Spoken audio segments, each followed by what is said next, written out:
उस रात 11:55 पर बिस्तर पर नींद दराज होते हमेशा की तरह आदतन मैंने उसके नंबर पर टेक्स्ट छोड़ा, क्या कर रही हो। उसमें एक बात अभी भी अच्छी थी, वो इंतजार नहीं करवाती थी। उस रात भी सेकंड बदलने से पहले उसने मुझे रिप्लाई किया, सुबह 8 बजे मरी जाना है आउटिंग पे, पैकिंग हो रही है। फिर 2-3 टेक्स्ट के बाद राब्ता हमेशा की तरह मुनक़ता हो गया और मैं मरी के पॉइंट्स गूगल पे सर्च करने लगा। मरी का जिक्र आते ही अचानक मेरे जहन में एक ख्याल सा कूंदा, जिस पर यकीन की मोहर लगाकर मैं रूम लाइट ऑफ करके पुरसुकून सा सो गया। सुबह 4 बजे मेरी आंख खुली तो मैंने फ्रेश होने के बाद एक हैंडबैग तैयार किया और खुद की आईने में फाइनल लुक देखी। डार्क ब्लू जीन्स पर रेड शर्ट के साथ ब्राउन जैकेट पहने मैं बिल्कुल रेडी था। जितना वक्त उसे अपने शहर से मरी पहुंचने में लगता, मुझे अपने शहर से उस वक्त का 2 गुना ज्यादा फासला तय करना था। इसलिए मैंने 4 बजे का इंतखाब किया। मरी जाने के लिए मैंने अपनी ब्लैक पजारो का इंतखाब किया। जिस वक्त मैं मरी पहुंचा दिन के 10:30 बज रहे थे। पजारो से निकला तो मुझे मरी की बर्फजार पहाड़ियों के साथ यखबस्ता हवाओं ने वेलकम किया। गो के मैं जानता था अब तक वो मरी पहुंच चुकी होगी। तस्दीक के लिए मैंने उसके नंबर पर अपना पैगाम भेजा, और पहुंच गए तुसी मरी? वही फौरन से रिप्लाई आया, अल्हम्दुलिल्लाह। मैं उसे बता सकता था कि मैं इस वक्त मरी उसे देखने आया हूं, मगर मैंने सोचा उसे ढूंढकर सरप्राइज करूंगा और फिर उसकी आंखों में उन फीलिंग्स को देखूंगा जिसे वो लफ्जों से कवर कर लेती थी। 2 घंटे बर्फ की दबेज तहों पर चलते उसे ढूंढते टांगे अब शल होने को थी। एक चीज मिस हुई मुझसे। मैं उससे ये पूछना भूल गया था कि उसका ज़ाहिरी हुलिया कैसा होगा। अब मुझे नदीदों की तरह हर उस लड़की को देखना था जो अबाया में मौजूद थी। इन 10 सालों में इतना तो मैं जान गया था, वो मरी आने के लिए भी अबाया का इंतखाब ही करेगी। मैं मजीद कुछ घंटे उसे ढूंढने में लगा सकता था, मगर अगर ये मैं कर गुजरता तो बेवकूफ़ी होती मेरी। जिंदगी हमें बार बार मौका नहीं देती कि हम अपनी सांसें इकट्ठी कर सकें। मैंने उसे अचानक से सरप्राइज करने के लिए इरादों पर मट्टी डाली और उसके नंबर पर टेक्स्ट किया, मुझे मरी की वो लोकेशन सेंड करो जहां तुम इस वक्त खड़ी हो। वही झट से रिप्लाई आया, बस कुछ घंटे ढूंढने पे थक गए हो? मैं चौंका, मगर अगला टेक्स्ट मुझे बर्फ की तरह जमा गया। डार्क ब्लू जीन्स पे रेड शर्ट के साथ ब्राउन जैकेट, तुम्हारी नमूनों जैसी ड्रेसिंग बदली नहीं। और मैं पागल ही तो हो उठा था। आखिर क्या था उस लड़की में? हर बार अल्लाह के सामने मुझसे पहले पहुंच जाती थी। मैंने डोलती सांसों के साथ गिरती बर्फ की ओट से अपने चारों सिम दीवानों की तरह देखा। सफेद बर्फ पर रंग बिरंगे इंसानों के झुरमुट, ऐसे जैसे किसी आर्ट गैलरी में लटकी कोई पेंटिंग। इस भीड़ में उसे कैसे तलाशता मैं? मगर इसी भीड़ से उसने भी तो मुझे ढूंढ लिया था। तो क्या मेरी चाहत अभी भी उसकी चाहत से आगे नहीं बढ़ पाई थी? सूरज मरी के पहाड़ों पर आने से मुआजरत कर चुका था। एक चांद था जो धड़ल्ले से आ निकला था और मुझे बस चांद के आने का ही डर था। मुझे उस चांद के आने से पहले उसे ढूंढना था, वरना मुमकिन था काली रात के स्याह घोर अंधेरे मेरी किस्मत में लिख दिए जाते। मैंने हार मानी और सेल फोन पर पड़ी बर्फ की बॉल्स को झाड़कर टेक्स्ट टाइप किया। मैंने आज भी कई बार की तरह उसकी मिन्नत की, रहम करो मुझ पर, मुझे दिखाई दो। शायद वो खिलखिलाई थी जिसकी गवाही आसमान से गिरती बारिश की नन्ही सी बूंद ने दी थी। अरे देखो तो, शाहजादा एक फकीरन से रहम की इल्तजा कर रहा है। इस तंज पर अजियत की छुरी ने मेरे वजूद को काटा तो मेरी आंखों में नमी तैरने लगी। आंखें बंद करके मैंने उस नमी को हल्क तक पहुंचाया और इस बार उसके सामने बरसों पहले जैसा रवैया इख्तियार किया।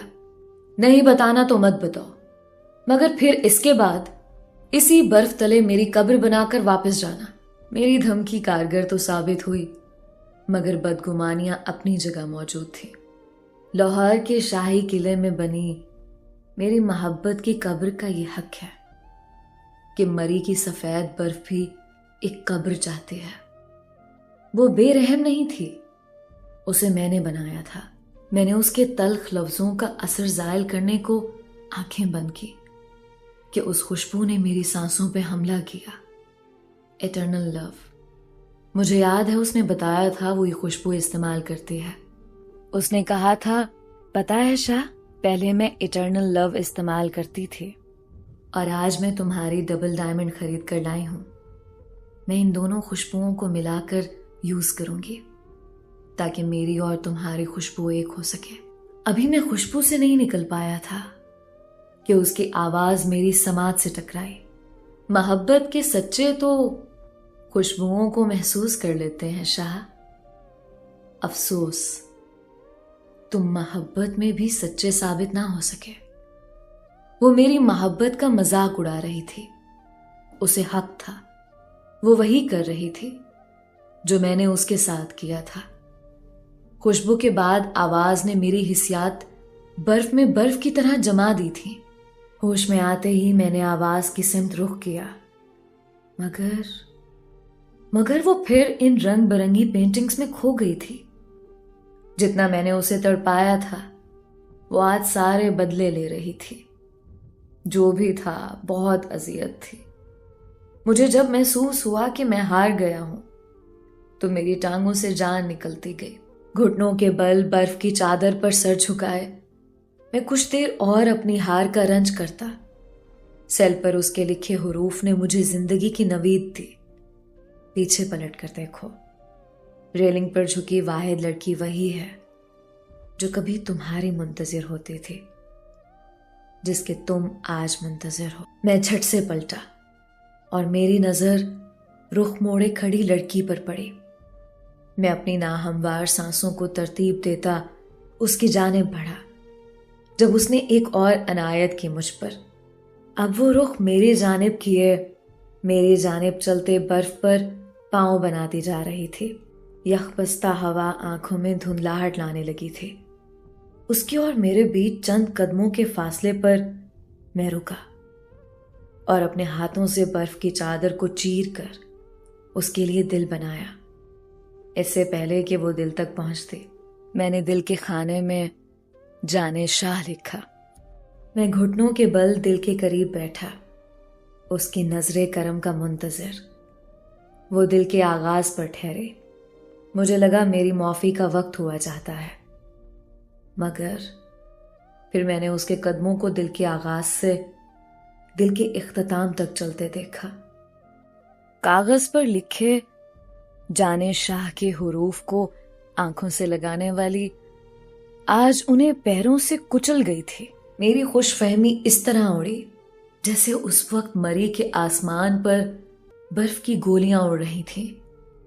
वो मेरे हाथों से बनाए दिल को अपने पैरों से रौंद गई थी। मेरे आंसू बर्फ की चादर पर बर्फ बनते गए। मेरा जुर्म इतनी आसानी से माफ होने वाला नहीं था।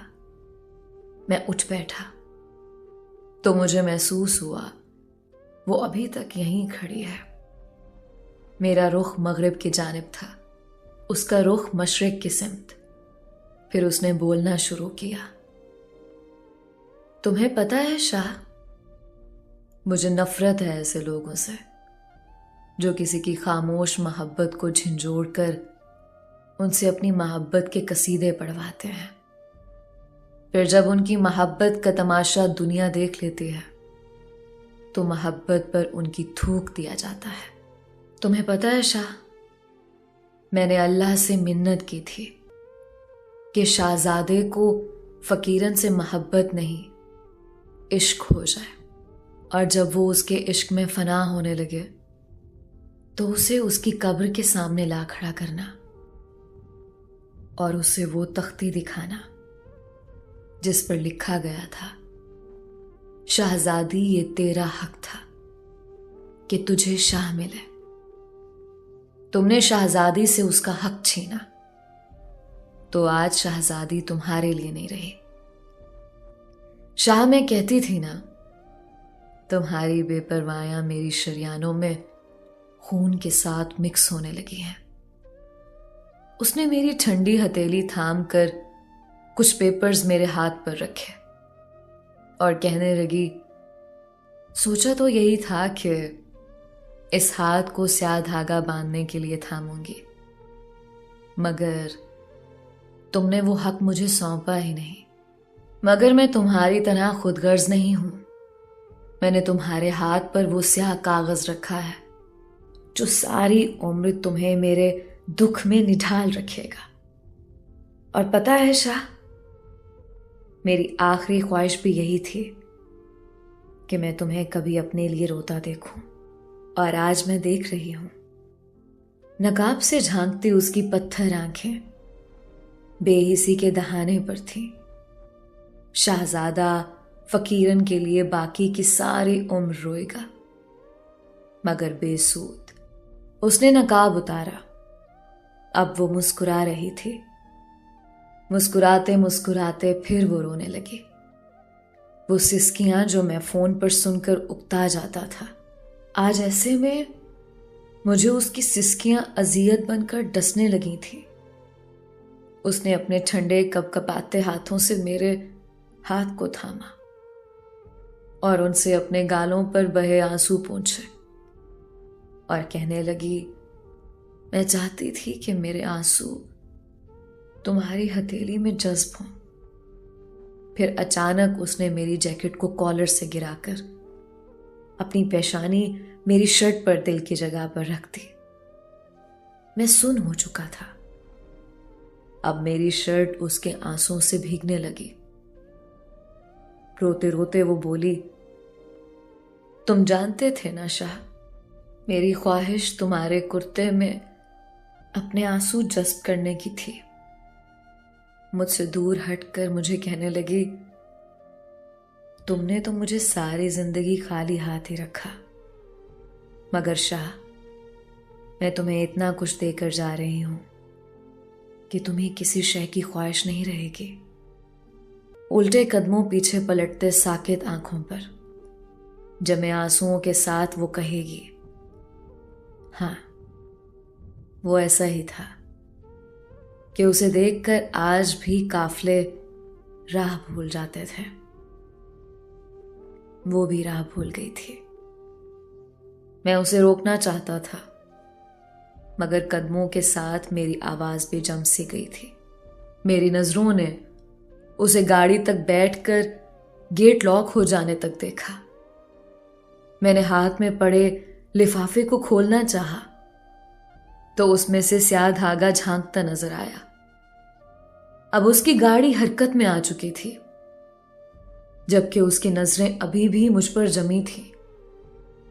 स्याह धागे को मुट्ठी में बंद करके मैंने लिफाफे पर लिखी तहरीर पढ़नी शुरू की, लेकिन ये तहरीर किसी हॉस्पिटल की फाइनल रिपोर्ट्स थी। मेरी नजर ने तहरीर को पढ़ा। मेरे हाथ में कागज लर्जा और फिर जमीन पर जा गिरा। उसके ब्लड कैंसर की आखिरी जिंदगी के 18 दिन बाकी थे। मैं पागलों की तरह उसकी गाड़ी के पीछे भागा। मेरे हाथों ने गाड़ी के हेडलाइट को छुआ।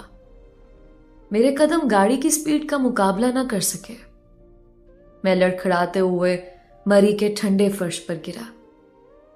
मरी के पहाड़ों से लेकर बर्फजारों के चप्पे चप्पे ने सुना था। शहजादा एड़ियां रगड़ रगड़ के रोया था। मरी में तफरीह के गर्ज से आए लोगों ने एक मर्द को एक औरत के लिए रोते देखा था, अपनी जागती आंखों से। वो उन कामयाब मर्दों में से था जो किसी औरत के लिए रोया था। कब्र पर रोते रहने से सुख पाओगे। तुमने कितनी देर लगा दी शहजादे।